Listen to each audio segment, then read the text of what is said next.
ñàkk kaaraange bi ak xale yi taxawaale ci mbedd bi wala fitna bi nekk na mbir yi ñu doon waxtaanee ci cérémonie remise de prix dédicace conférence de partage ak d'exposition bi nga xam ne édition Artige moom la doon amal te doon fa sax sargal lu toll ci juróom-ñaari bindkat. Alioune Badara Chidid bu nekk njiitu maison d'édition bi andi nañ ci ay leeral. liñ ci jublu du lenn ngir ñaax état bi parents yi ñaax ñi nga xamante ni tamit ñoo yor suñu kaaraange loolu moo tax tey ñu am thème boo xamante ni dafay wax ci éducation insécurité pour ñu xam naka la ñu mën a doxalee mim réew. ci li waral fitna bi ak ñàkk kaaraange bi ñi fa teewee woon ci ndaje bi nee nañ lu jiig njaak du kenn ku dul waajur yi nga xam ne fu mu toll nii dañoo wàcc seen liggéey. mécontentement moo ko waral ak ñàkk yar te damay wax ni dañ ñoo rax xale bu ndaw juddooguloo te seeg ñoo xamante ni mat nañ lay way jur ngay nangu la ñu yor xale bu nite du def loolu. mais ñun formé wuñu suñu doom yi moo tax tey ji violence bi bari sànja suñu jeunes yi nga xam ne ñooy jàngale tey pour ñuy remettre en cause li ñuy jàngale pour gën a mën a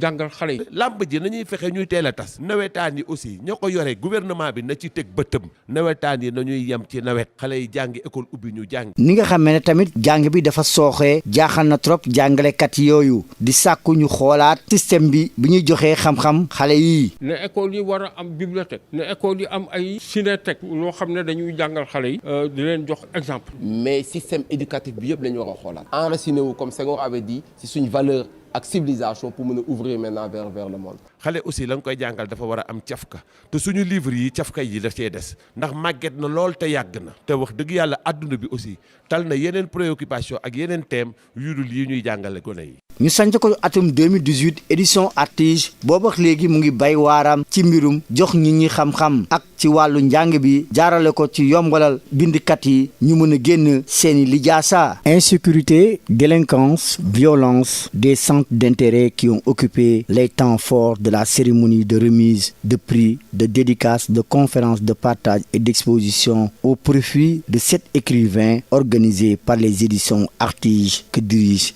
Alioune Badara Chidid.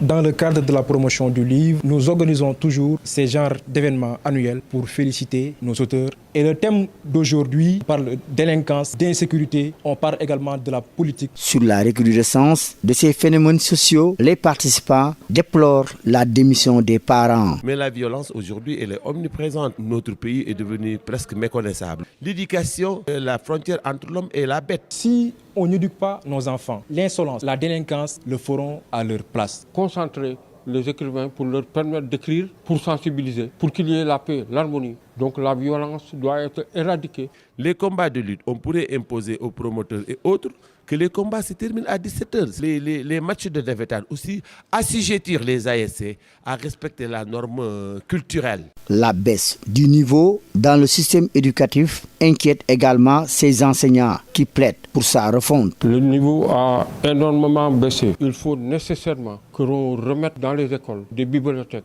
que l'on remette les jeunes à la lecture. Nous, depuis le bas âge, on nous pousse à lire. Et si on délaisse la lecture, on va consacrer ce temps à autre chose. Mais aussi augmenter les livres au programme. D'intégrer des livres qui mettent en avant les problématiques contemporaines avec des auteurs qui leur sont proches et qui posent leur vécu. L'État devrait bien appuyer l'éducation. Il faut l'éducation pour qu'on mène bien ce pays en haut.